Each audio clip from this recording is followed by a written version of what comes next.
Hello everyone. कल के video में मैंने डिस्कस किया था कंपनी के बारे में, कंपनी के फीचर्स। आज मैं डिस्कस करूंगा कंपनी का डेफिनेशन, कंपनी होती क्या है, और कुछ परिभाषाओं के बारे में मैंने बताया, कुछ डेफिनेशन मैंने डिस्कस किया था, जिसमें सबसे जो इम्पोर्टेंट जो डेफिनेशन था वो एक हैने करके जो है प्रोफेसर हैने हैं, उनका डेफिनेशन था। एक बार और मैं उसको रिकॉल कर देता हूँ। उन्होंने बताया था company is an artificial person created by law having perpetual succession, common seal, perpetual succession and a common seal, and its ownership is transferable। तो ये इसके बारे में मैंने डिटेल में डिस्कस किया था। आज का जो हमारा टॉपिक है वो है आपका features of a company. Basically आप लोगों ने देखा होगा जो फीचर्स होती है वो डेफिनीसन में ही, जो हैने ने जो डेफिनीसन दिया है, जिसमें दिया है आर्टिफिशियल पर्सन होता है, company is having its own identity, separate identity, independent identity from its honours. Second उन्होंने बोला है हैविंग कॉमन सील, परपीचुअल सक्सेशन, ठीक है, ऑनरशिप इज़ ट्रांसफरेबल। तो ये भी फीचर में ही आ जाएगा। फिलहाल बुक में क्या फ़ीचर्स दिए गए हैं इसके बारे में मैं डिस्कस करूंगा। तो फर्स्ट जो फीचर दिया गया वो है separate legal entity. According to that's company act 2013, और जब भी कंपनी की अगर आप डेफिनीशन पढ़ेंगे तो कंपनी जो होती है वो अपने ऑनरशिप से अलग होती है, यानी कि कंपनी जो है वो शुद्ध रूप से कह सकते हैं आपके सेपरेट बिजनेस एंटिटी को फॉलो करती है। अब यहाँ पे कोई लीगल व्यू पॉइंट नहीं होता है और कोई आपका अकाउंटिंग व्यू पॉइंट नहीं होता है। यहाँ पे एक ही व्यू पॉइंट होता है, वो है सेपरेट बिजनेस एंटिटी कंसेप्ट। और इसमें जब आप अकाउंटिंग की एंट्री करेंगे, रिकॉर्डिंग करेंगे, बुक कीपिंग, आप अकाउंट मेंटेन करेंगे, तो आप यही सेम प्रिंसिपल को फॉलो करेंगे। और जब आप यहाँ पे डेब्ट की बात करेंगे और लायबिलिटीज़ की बात करेंगे, उस वक्त भी आप इसी प्रिंसिपल को फॉलो करेंगे।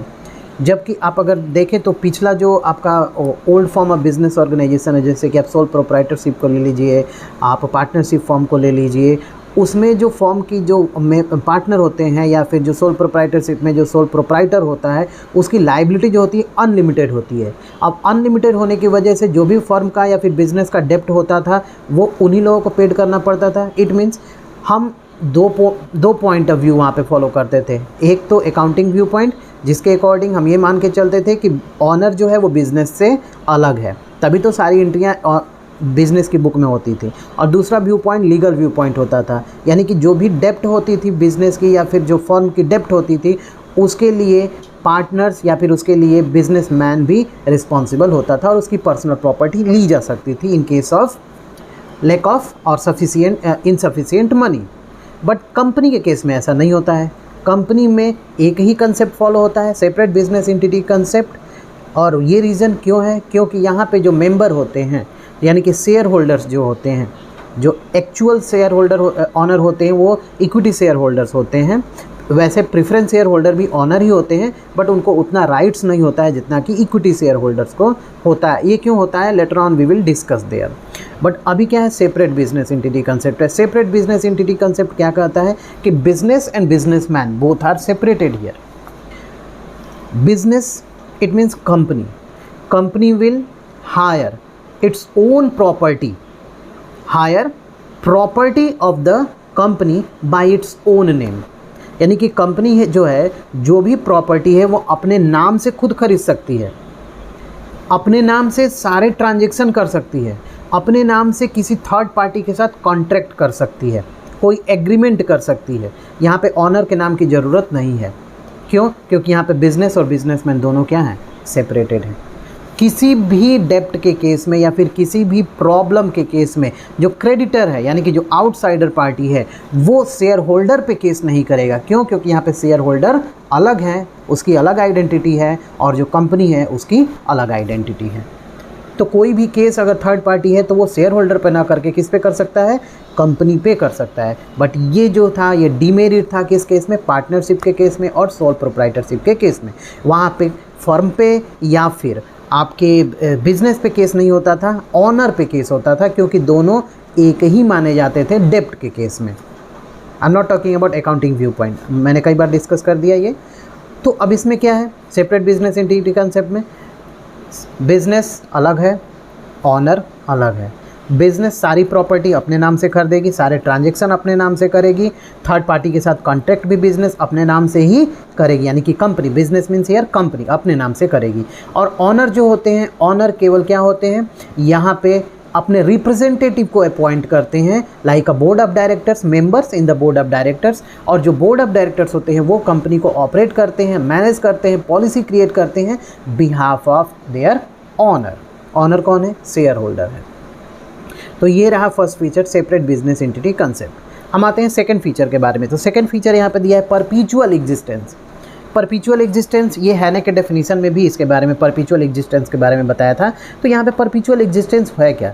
परपीचुअल एग्जिस्टेंस मीन्स ऑनर जो है उसके जो राइट्स हैं, यानी कि ऑनरशिप, अगर सपोज करिए मैं ऑनर बन जाता हूँ रिलायंस कंपनी के, तो इसका मतलब ये नहीं है ना कि मैं अगर मेरे साथ अगर कुछ प्रॉब्लम हो जाती है तो कंपनी बंद हो जाएगी, नहीं। क्यों? क्योंकि ये ऑनरशिप ट्रांसफरेबल है। तो just because of this transferability, ownership is transferable, company can not stop its activities और operational activities there, it will continue for a long period of time, means there is no end. क्यों? क्योंकि ownership यहाँ पे transferable होता है। Ownership, हम share को खरीद भी सकते हैं और शेयर को बेच भी सकते हैं। अगर हम शेयर को खरीद लेते हैं तो हम कंपनी के ऑनर बन जाते हैं, और अगर हम शेयर को बेच देंगे तो हम उस कंपनी के अब कोई मतलब नहीं रह गया, कोई रिश्ता नहीं रह गया। यानी कि परपीचुअल एग्जिस्टेंस का मतलब क्या होता है यहाँ पे, company will continue in future also, and the death, lunacy, bankruptcy of the members will not affect its activities or operational activities here. तो इसको बोलते हैं परपीचुअल सक्सेशन। और ये फीचर आपके पार्टनरशिप में भी नहीं था, ये फीचर आपके सोल प्रोप्राइटरशिप में भी नहीं था, जिसकी वजह से एक लार्ज स्केल लेवल पे प्रोडक्शन करने में प्रॉब्लम होती थी। क्योंकि लार्ज स्केल लेवल पे प्रोडक्शन करने के लिए ह्यूज कैपिटल इन्वेस्ट करना पड़ेगा, और ह्यूज कैपिटल इन्वेस्ट करेंगे इसका मतलब कि हाई रिस्क होगा, और हाई रिस्क का मतलब ये होगा कि हाई डेप्ट हो सकता है और आपकी पर्सनल प्रॉपर्टी भी जा सकती है। तो ये डिमेरिट थे जो oldest form of business organisation है उसमें है।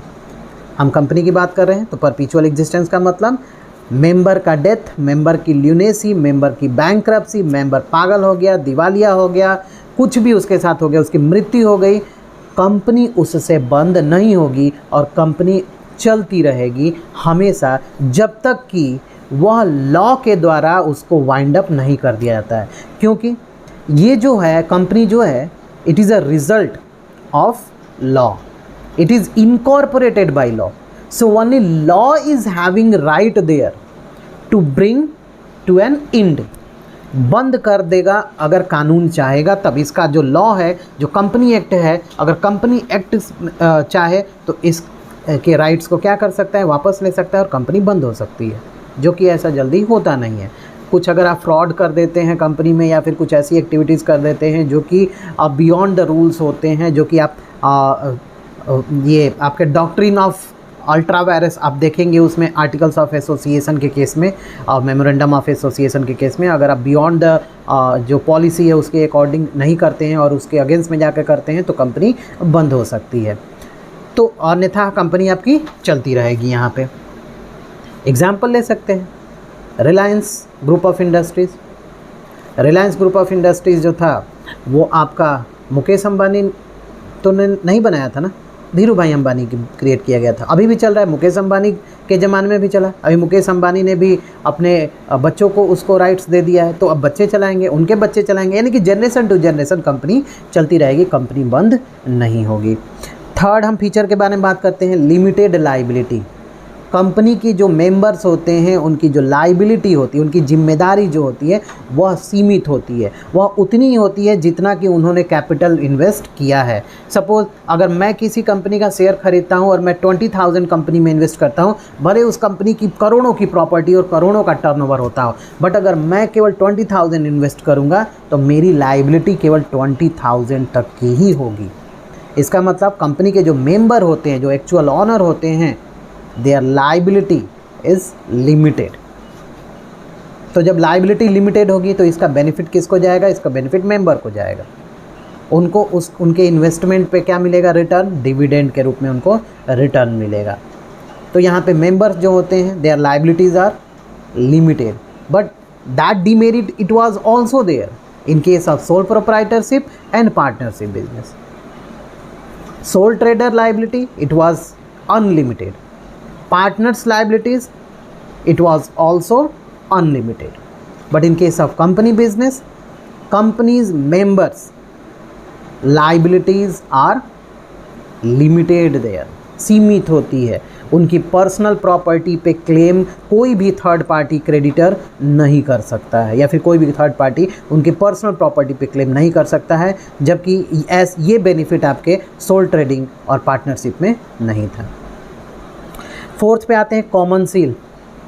We know their company is an artificial person. It is not a human being. Company is not having any hand that or that sense there to use its right. तो इसलिए board of directors जो होते हैं वो company को operate करते हैं, but company अपने नाम से सारे ट्रांजेक्शन करती है। कोई बोर्ड ऑफ डायरेक्टर के मेंबर के नाम से तो ट्रांजेक्शन होता नहीं है, तो कंपनी को कैसे पता चलेगा, कैसे वो कंपनी डील करेगी? इसलिए कंपनी का एक ऑफिशियल सिग्नेचर होता है। So common seal is an official signature of a company, और उस ऑफिशियल सिग्नेचर का कंपनी क्या करती है? यूज़ करती है। कब यूज़ करती है? कोई भी ट्रांजेक्शन जब होता है कंपनी का किसी थर्ड पार्टी के साथ, तो कंपनी उस ऑफिशियल सिग्नेचर का, यानी कि उस सील का, उस मुहर का यूज करती है। उसको अफिक्स किया जाता है विद द डॉक्यूमेंट, तो वो डॉक्यूमेंट क्या हो जाता है? वो ये आप उसके ऊपर क्लेम कर सकते हैं कि ये आपने कंपनी के साथ ट्रांजेक्शन किया है। और अगर आपने वो सील या फिर वो मुहर, वो ऑफिशियल सिग्नेचर नहीं लगाया है उस डॉक्यूमेंट के साथ, तो आपके पास कोई प्रूफ नहीं है that you have made a transaction agreement with the company. तो कॉमन सील का मतलब होता है official signature of a company, although company is not in having any hand, or that company is not an human being, so cannot put its own signature. That's why that board of directors are using their its own signature, company signature, okay, and company's official signature is its common seal. Transferability of shares, मैंने अभी बताया कि जो honour होते हैं उनकी जो ownership होती है वो ट्रांसफरेबल होती है, यानी कि अगर मैंने शेयर खरीदा है तो मैं ये बेच भी सकता हूँ, अपने सरेंडर कर सकता हूँ अपने राइट्स को। मुझे नई ऑनर बनना है अब कंपनी में, XYZ कंपनी में, तो मैं अपने शेयर को क्या करूँगा? स्टॉक मार्केट में बेच दूंगा। जो सेकेंडरी मार्केट होता है, कैपिटल मार्केट, उसमें मैं बेच दूंगा। कोई और ख़रीद लेगा स्टॉक मार्केट से, कोई और खरीदेगा, वो ऑनर बन जाएगा। सपोज X ने खरीद लिया तो X अब ऑनर हो जाएगा, मैं खरीद लूँगा, मैं ऑनर हो जाऊँगा। It means transferability of share is there and this is also a feature of a company. अब यही चीज़ डीमेरिट के रूप में पार्टनरशिप में भी था, और सोल ट्रेडर में तो एक ही रहेगा, तो वो भाई उसके जो परिवार के लोग हैं वही उसके बिजनेस को लेंगे। तो ये एक फ़ीचर यहाँ पे कंपनी में है। Separation of management from ownership just because of separate business entity concept. Owner एक हैं, बिजनेस अलग है, ऑनर्स अलग है, बिजनेस भी अलग है, यानी कि दोनों क्या हैं? एक दूसरे से अलग हैं। तो यहाँ पे अब सपोज़ मिस्टर M जो हैं वो M ऑनर हैं, तो ऑनर हैं तो इसका मतलब ये नहीं कि वो कंपनी को ऑपरेट करेंगे, नहीं, वो अपॉइंट कर सकते हैं किसी और को। अब वो सपोज़ करिए अब मैं बलिया से हूँ, तो अगर मैं बलिया से हूँ और मैंने शेयर खरीदा है रिलायंस का, तो मेरे पास इतना टाइम तो है नहीं कि और मैं जाऊं और मुंबई में जहाँ पे भी उनका हेड ऑफिस है, जहाँ पे भी वो अपना एक जनरल मीटिंग करते हैं, चाहे एनुअल मीटिंग करते हैं, तो वहाँ जाके मैं पार्टिसिपेट करूँ। या फिर मेरे जैसे बहुत सारे शेयर होल्डर्स होंगे, कितने शेयर होल्डर्स कहाँ से जाएंगे? इसलिए जो भी शेयर होल्डर्स होते हैं they appoint behalf of them to the member in the board of directors, and board of directors are operating, managing and controlling to the activities of the business in favour of their honours.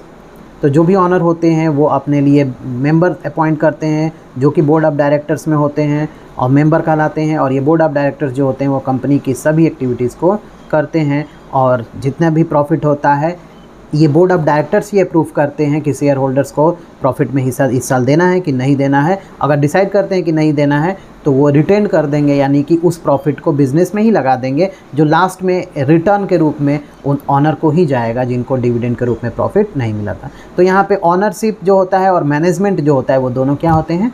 अलग होते हैं। तो ये तो था आपका features of a company. मिलते हैं किसी और वीडियो में किसी और टॉपिक के साथ। नेक्स्ट टॉपिक जो है हमारा टाइप्स ऑफ कंपनी और काइंड्स ऑफ कंपनी है, उस पर हम डिस्कस करेंगे।